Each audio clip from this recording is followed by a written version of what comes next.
믿음이라라. 아멘. 오늘 말씀의 제목은 사랑의 향기는 남는다 라고 제목을 정했습니다. 오늘 본문에는 나사로의 누이 마리아가 매우 값진 향유를 가져와 예수님의 발에 부어드리는 장면이 나옵니다. 이렇게 예수님께 받은 사랑에 감격하여 자신이 준비한 향유를 예수님께 부어드리는 여인들의 이야기가 사복음서 모두에 나와 있습니다. 마태, 마가, 그리고 오늘 요한복음 12장에 나오는 그 이야기는 그 맥락이 마지막 유월절을 지금 준비하는 상황에 또 유대인들이 예수를 잡아 죽이려고 하는 그 상황에서 한 여인이 자신의 향유를 예수님께 부어드리는 그래서 사랑을 표현했다는 그 맥락은 이 마태, 마가, 요한복음은 비슷합니다. 그런데 누가복음 7장은 좀 다릅니다. 누가복음 7장에 나오는 향유를 부어드리는 여인의 이야기는 그 상황이 좀 다른 상황입니다. 그렇지만 이 여인의 경우도 그가 나를 사랑함이 많도다 라고 주님께서 말씀하신 것처럼 그 여인도 사랑의 동기에서 예수님께 그 향유를 아낌없이 부어드렸던 것입니다. 누가복음 7장 38절에 예수의 뒤로 그 발 곁에 서서 울며 눈물로 그 발을 적시고 자기 머리털로 씻고 그 발에 입맞추고 향유를 부으니 예수님에 대한 뜨거운 사랑 때문에 그 여인이 예수님께 몸둘 바를 모르지만 나와서 예수님께 향유를 붓고 그 눈물로 예수님의 발을 닦아드렸다는 것입니다. 아마 예수님의 발이 부르튼 발이었을 거예요. 복음을 전하기 위해서 광야와 또 들과 도시로 여기저기 다니시는 발걸음이었기 때문에 그 발이 부르텄을 텐데 그 발에 향유를 부어드리고 또한 자신의 눈물로 그 발을 닦아드렸다는 것입니다. 왜 복음서 저자들은 향유를 부어드리는 이 여자들의 이야기를 기록으로 남겼을까요? 왜 이 여자 이야기를 기록으로 남겼을까요? 왜 그랬을까요? 여러분, 이 네 복음서에 다 나왔다는 것은 중요한 의미가 있어요. 이게 기독교의 정신과 맥이 통하다는 거예요. 그걸 여러분 그냥 보면 안 됩니다. 이게 네 복음서 기자가 다 그것을 꼭 넣었다는 거예요.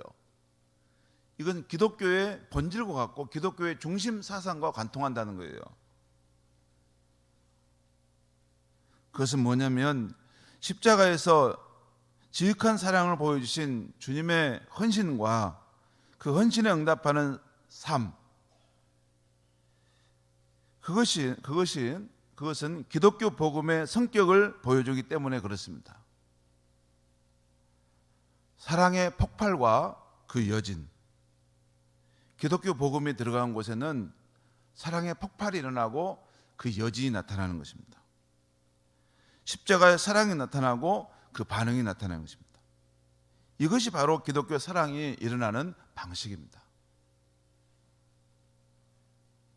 오늘날 이 대한민국의 교회 안에 지성인들과 또 사회 주류 인사들이 많이 참여하게 된 데에는 우리나라만의 특별한 그런 선거적 상황이 있었습니다.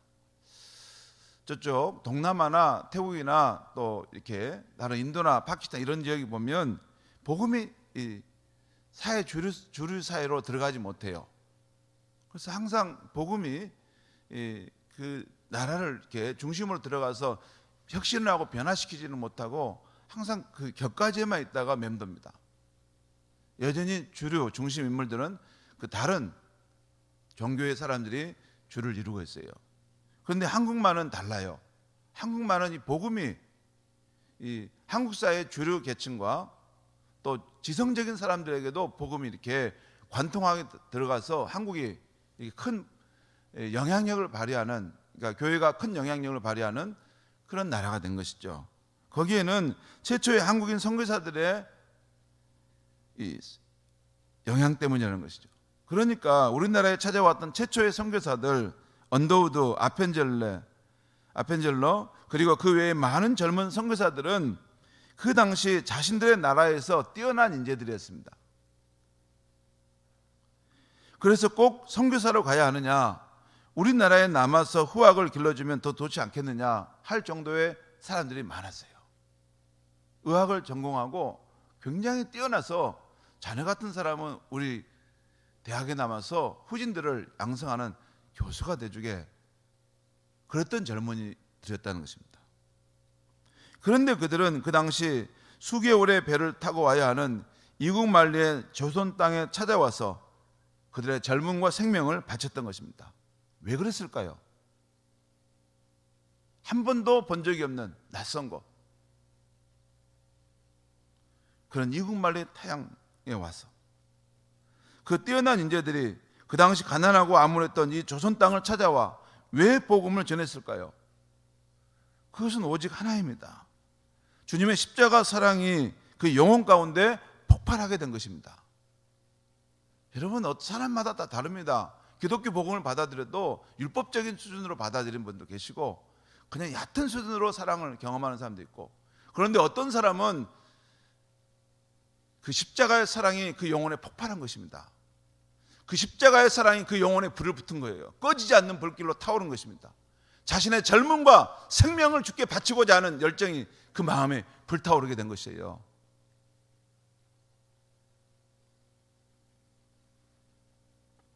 그래서 자신들도 그 사랑에 응답하는 삶을 살고 싶었던 것입니다.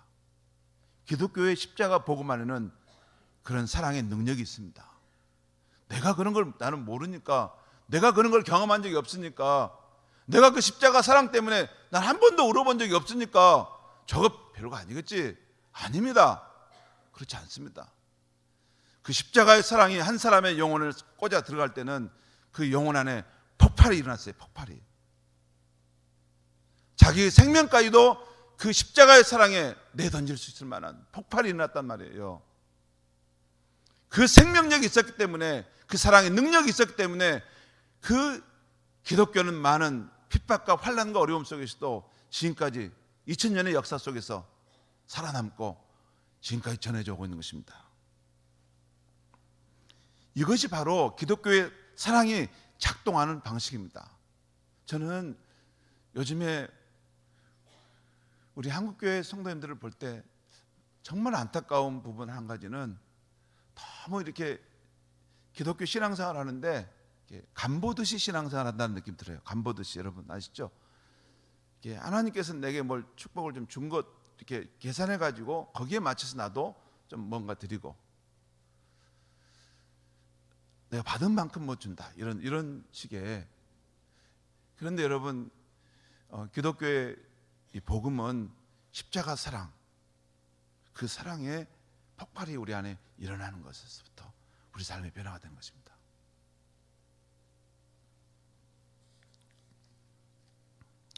오늘 말씀 1절과 2절의 내용을 제가 읽겠습니다. 6월절 여서전에 예수께서 베다니에 이르시니 이곳은 예수께서 죽은 자 가운데서 살리신 나사로가 있는 곳이라. 거기서 예수를 위하여 잔치할새 마르다는 일을 하고 나사로는 예수와 함께 앉는 자 중에 있더라. 그러니까 여기 보면 6월절 여서전에 예수께서 베다니에 이르셨다고 했어요. 그 6월절에 예수님이 십자가에 못 박혀 돌아가셨는데 그 6월절 엿새전이라고 말씀하셨어요. 6월절 엿새전이라는 말은 예수님께 십자가에 달리시기 엿새전이라는 것입니다. 예를 들어서 이번 주에 이제 금요일이면 성금요일 십자가에 못 박히는 것이 되는데, 그러면 이번 주 토요일 정도, 어제 토요일, 지난 토요일 정도 지금 예수님께서 베다니 나사로의 집에 지금 찾아가신 거라는 것이죠. 아무튼 그때 예루살렘 성에서 아주 가까웠던 베다니 마을 나사로의 집에 예수님을 위한 잔치가 있었는데, 예수님은 제자들과 함께 참여했던 것입니다. 그런데 그때는 종교 지도자들이 예수를 잡아 죽이려고 혈안이 되어 있었던 때입니다. 예수님도 이번에 예루살렘으로 나아가시면 자신이 잡혀서 죽게 될 것을 예감하시는 상황이었습니다. 3절 말씀을 제가 읽겠습니다. 마리아는 지극히 비싼 향유 그 순전한 나드 한 근을 가져다가 예수의 발에 붓고 자기 머리털로 그의 발을 닦으니 향유 냄새가 집에 가득하더라. 지금 나사로 가정에서 예수를 위한 잔치 준비가 여념이 없는데, 지금 잔치 준비 여념이 없는 상황인데 마리아가 누구도 예상치 못한 돌발 행동을 한 것입니다.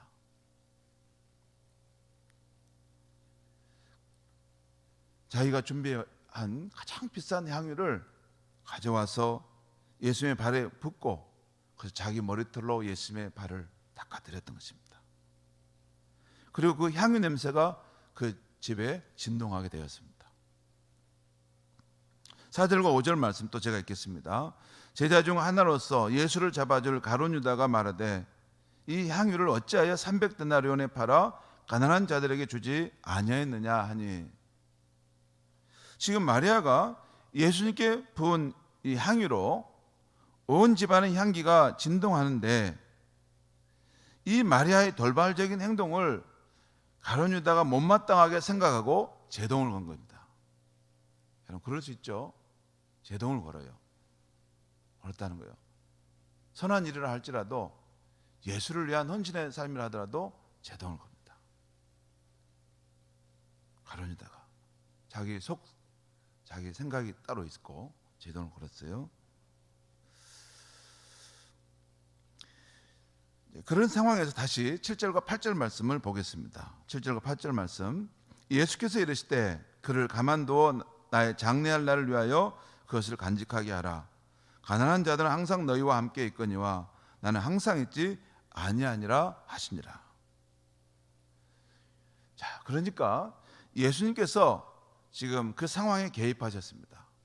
마리아가 예수님을 향한 순수한 마음으로 그 향유를 아낌없이 부어 드렸는데 그것을 이제 가룟 유다가 계산을 했어요. 자, 인간적인 계산을 하고 또 사람이 그렇죠. 본질을 보지 못하고 주변을 볼 수 있습니다. 계산을 해서 그걸 제동을 걸었어요. 못마땅하다 이렇게 표현한 것이죠. 근데 예수님께서 그 상황을 개입하셔서 마리아의 헌신의 가치를 말씀해 주신 것입니다. 가만두어라. 나의 장례를 위하여 그렇게 한 것이다. 그녀는 다만 나를 사랑함으로 자기가 할 수 있는 일을 한 것이다. 놔둬라 라는 것이에요. 그리고 마가복음 14장 6절 이하에서는 예수님께서 이렇게 말씀하십니다. 그가 내게 좋은 일을 하였느니라. 그는 힘을 다하여 내 몸에 향유를 부어 내 장례를 미리 준비하였느니라. 내가 진실로 너에게 이르노니 온 천하에 어디서든지 복음이 전파되는 곳에는 이 여자가 행한 일도 말하여 그를 기억하리라. 여러분, 이 여자의 행한 일 속에는 예수님의 십자가 사랑과 이 여인의 헌신이 이렇게 만나는 상황인데 지금 그 상황이에요.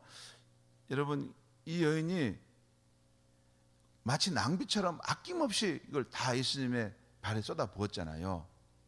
근데 이 사건은 뭘 의미하냐면 하나님의 아들이신 그분이 십자가에서 아낌없이 자기 생명을 우리를 위해서 쏟아 부으셨다는 그런 의미입니다. 예수님이 그걸 본 거예요. 이 여인의 이 행동 속에서 바로 자신이 인류를 위해서 우리를 사랑하셔서 아낌없이 자기의 생명을 찢으시고 피를 다 쏟으시는 마치 낭비와 같은 그런 것을 하는 것을 바로 이 여인이 또 자기에게 하는 것이기 때문에 예수님 말씀하신 거예요. 내 복음이 전파되는 곳에는 이 여인의 일도 반드시 함께 전파돼서 내 십자가 복음과 이 여인의 헌신을 함께 사람들이 듣도록 하라라는 거예요. 가룟 유다는 그런 생각 한 적 없죠. 생각이 짧으니까 자기중심적이니 그걸 볼 수 있겠습니까? 예수님은 그 여인의 헌신 속에서 예수님 자신의 십자가에서 아낌없는 생명의 내어줌을 그 여인의 모습 속에서 본 것입니다. 사랑하는 성도 여러분, 오늘 자신의 향유를 부어드린 이 여인의 헌신을 주님은 만족해 하시고 칭찬해 주고 계십니다. 저는 저와 여러분의 헌신도 이 여인처럼 주님이 만족해 하시고 칭찬하시는 헌신이 되었으면 합니다. 우리도 언젠가 주님 앞에 서게 되지 않겠어요? 또 이 땅에 살면서도 저는 가끔 이렇게 주님이 기뻐하신 일을 하면 혼자 조용히 돌아갈 때 보면 잘했다, 그게 내 마음이다, 이렇게 말씀하시는 것을 격려하시는 걸 느껴요. 이 땅에서는 조금 경험하지만 때가 되면 주님 앞에 가면 우리의 삶을 전체로,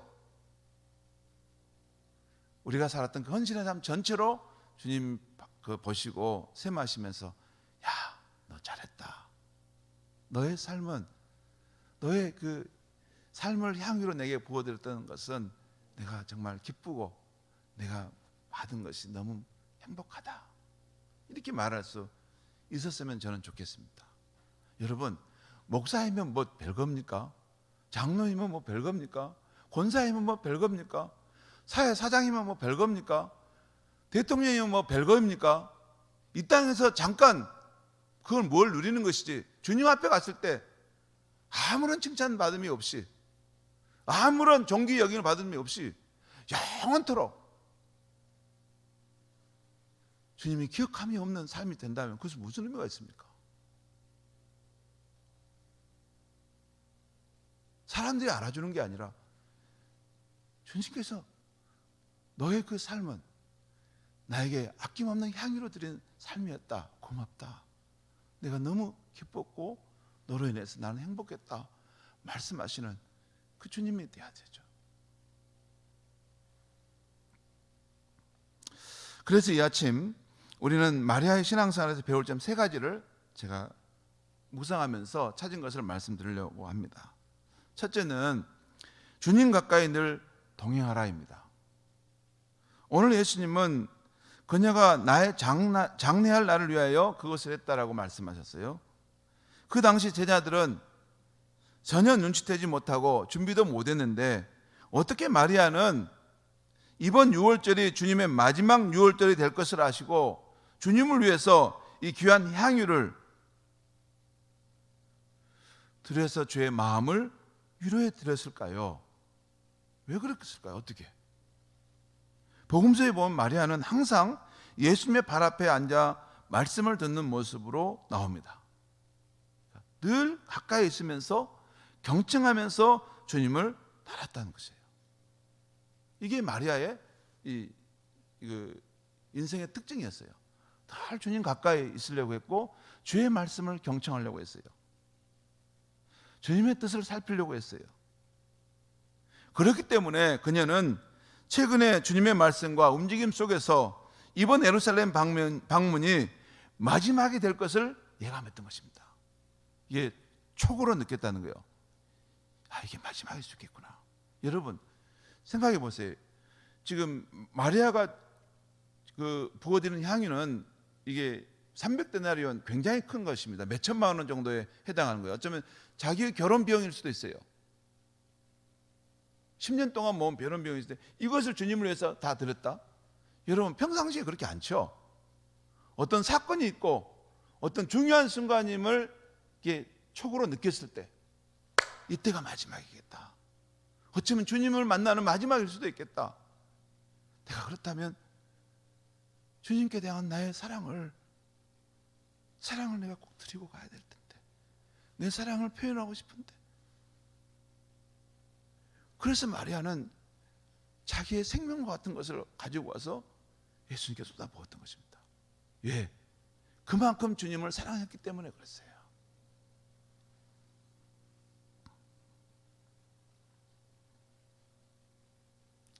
요한복음 12장 26절에서 예수님이 이런 말씀하십니다. 사람이 나를 섬기려면 나를 따르라. 나 있는 곳에 나를 섬기는 자도 거기 있으리니. 여러분, 우리가 예수님을 잘 섬기고 예수님께서 정말 받으실 만한, 그런 예수님 만족할 만한, 칭찬하실 만한 귀한 삶을 살려면요, 예수님 가까이 있어야 됩니다. 정말입니다. 늘 예수님께 마음을 두고 그 말씀을 읽을 때도 그냥 쭉 읽어가는 게 중요한 거 아닙니다. 그 말씀 한 구절 한 구절 읽을 때도 주님의 마음을, 풀섭을 젖혀서 보물을 찾듯이 주님의 마음이 무슨 마음일까?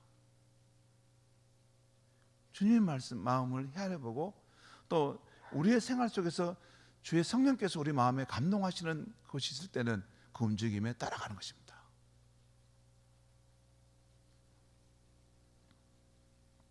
성도 여러분,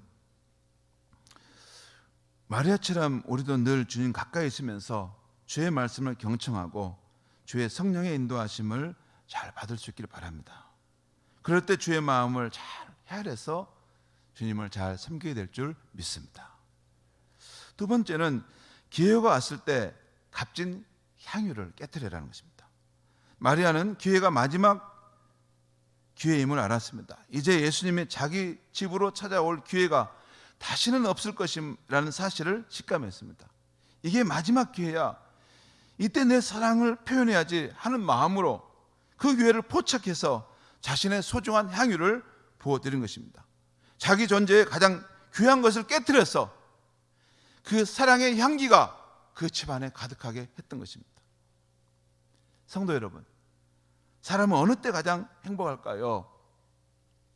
사람이 진정으로 행복할 때는 언제일까요?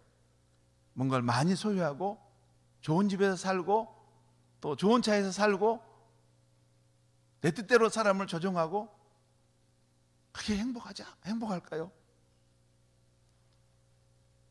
사람이 진정으로 행복할 때는 사랑하기 때문에 누군가에게 베풀고 나누어 줄 때입니다.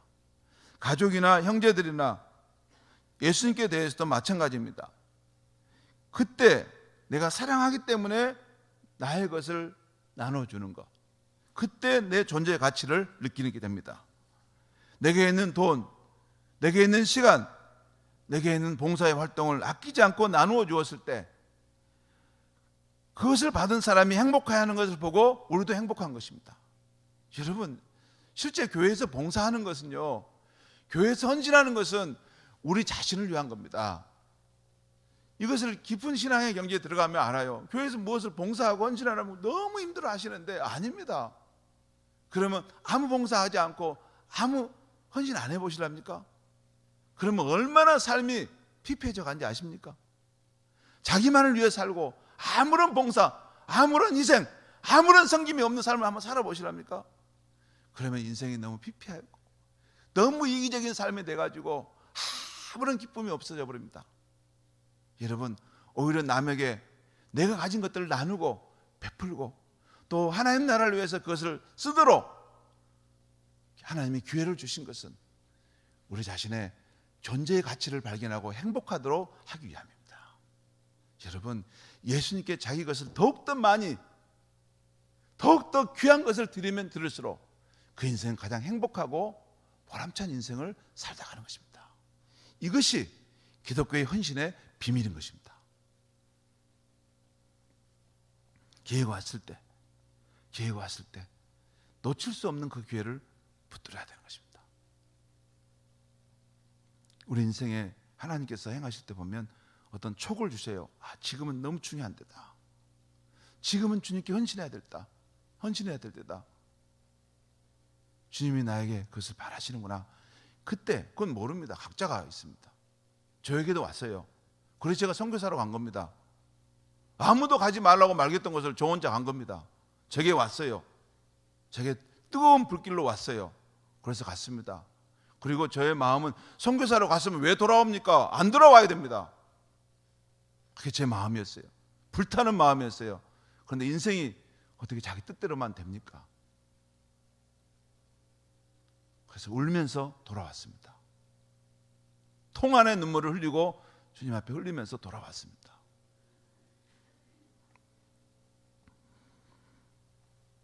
기회가 왔을 때, 주님이 우리를 부르실 때 자신의 향유를 깨뜨려, 존재의 가장 귀한 것을 깨뜨려서 드릴 수 있어야 됩니다.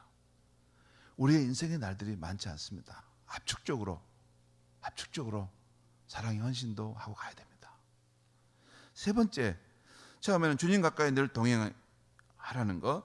두 번째는 기회가 왔을 때 그 기회를 놓쳐서는 안 된다는 것. 세 번째는 주님 자신을 위해서 하라는 것입니다. 주님은 마리아의 헌신에 대해서 너는 내 장래를 위해서 준비했다, 너는 내게 좋은 일을 했다라고 칭찬해 주셨습니다. 바로 주님 자신을 위해서 사랑의 헌신을 했다는 것입니다. 맞습니다. 우리의 주가 되신 예수님은 우리의 사랑의 헌신을 받기에 합당하신 분이십니다. 그분의 영광도, 그분의 권세뿐만 아니라 십자가에서 보여주신 우리를 향한 그분의 지극한 사랑, 그 뜨거운 사랑을 볼 때, 그 깊은 사랑을 볼 때 우리 또한 주님께 우리의 사랑을, 헌신을 드리는 것은 마땅한 일입니다. 그런데 여러분, 중요한 일이 있어요. 지금 우리에게는 주님이 육체로 계시지 않다는 것입니다. 그래서 우리는 마리아처럼 주님께 직접 우리의 사랑의 표현을 해드릴 수가 없습니다. 우리의 마음이 아무리 간절해도 우리의 향유를 부어드릴 수 없다는 것입니다. 그럼 어떻게 해야 합니까? 어떻게 하면 될 수 있을까요? 주님을 사랑하기 때문에 주님이 내게 맡겨주신 사람에게 헌신하는 것입니다. 주님을 사랑하기 때문에 주님이 내게 맡겨주신 그 일에, 그 거룩한 일에 헌신하는 것입니다. 지금 주님이 육체적으로 안 계시니까 그냥 아무렇게나 하고 가는 것이지, 그건 가짜입니다. 그렇지 않습니다. 주님을 사랑하는 사람, 진심으로 사랑하는 사람은 주님이 내게 맡겨주신 사람들을 사랑으로 책임지는 것입니다. 주님이 내게 맡겨주신 그 거룩한 사명을, 교회를 향한 사명, 복음을 향한 사명, 생명을 살리고 그를 세우려고 했던 사명, 내 가정을 주신 사명을 거룩히 감당하는 것입니다. 사순절 고난주간을 보내면서 우리가 진정으로 주님께 사랑의 헌신을 드리고 싶다면 우리 각자는 자신의 상황에서 주님이 내게 맡겨주신 그 사람, 그 영혼이 누구인가, 주님이 내게 맡겨주신 그 거룩한 일이 무엇인지를 꼭 생각해 보셔야 됩니다. 그리고 교회에서 주의 종이 계속 강조하는 것을 여러분 주목하시면 됩니다. 그것이 주님이 맡기신 일입니다.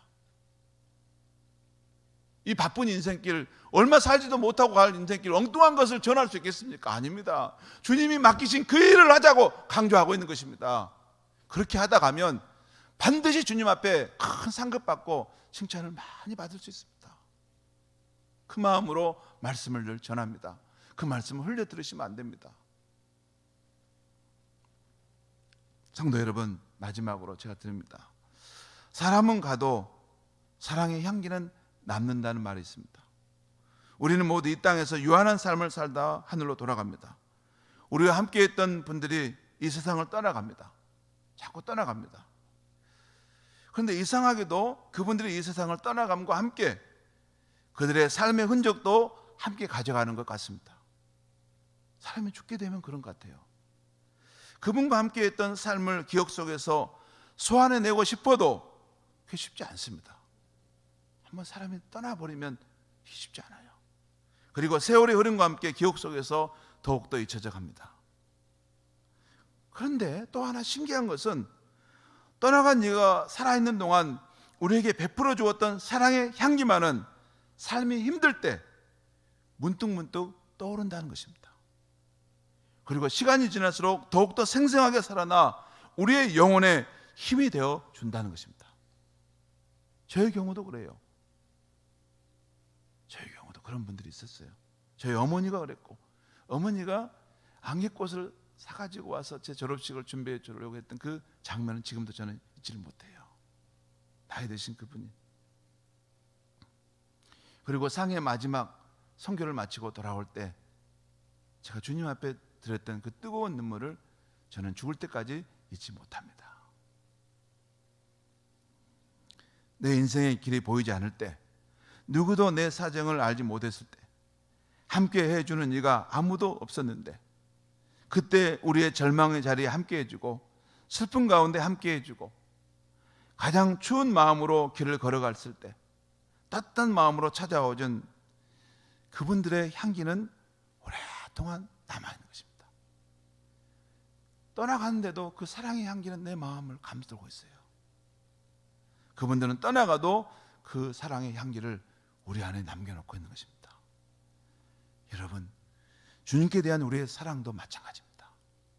우리가 이 세상을 살 때 주님께 드렸던 우리의 사랑의 헌신도, 여러분 지금 밖에 이 꽃들이 피어 있는데 그 향기가 진동하듯이 주님의 마음에 계속 그 사랑의 향기는 남아있게 될 줄 믿습니다. 기도하겠습니다. 하나님 아버지, 이 아침에 사랑의 향기는 영원히 남는다는 말씀을 전했습니다. 하나님 아버지, 오늘 마리아가 예수님께서 골고다 십자가로 향해서 나아가는 그 길을 예감하고 주님을 위해서 향연을 준비하는데, 주님이 우리 집에 오시는 마지막 날이다. 이번에 오시고 가시면 다시 못 볼 텐데 주님께 나의 사랑을 드려야 되겠다 하면서 자신의 생명과 같은 그 귀한 것을 주님 앞에 쏟아드림으로 주님께 좋은 일을 했다라고 칭찬받은 것을 보았습니다. 주님, 우리의 남은 생애 전부도 주님 앞에 그렇게 향유로 아낌없이 드려져서 주님이 받으시는 삶이 되기를 원합니다.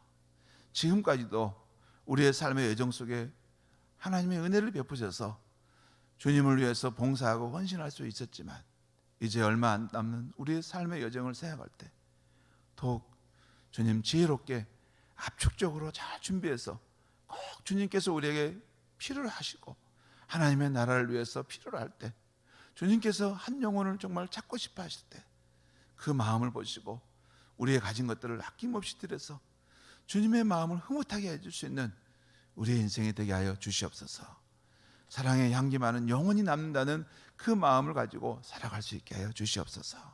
예수님의 이름으로 기도하옵나이다.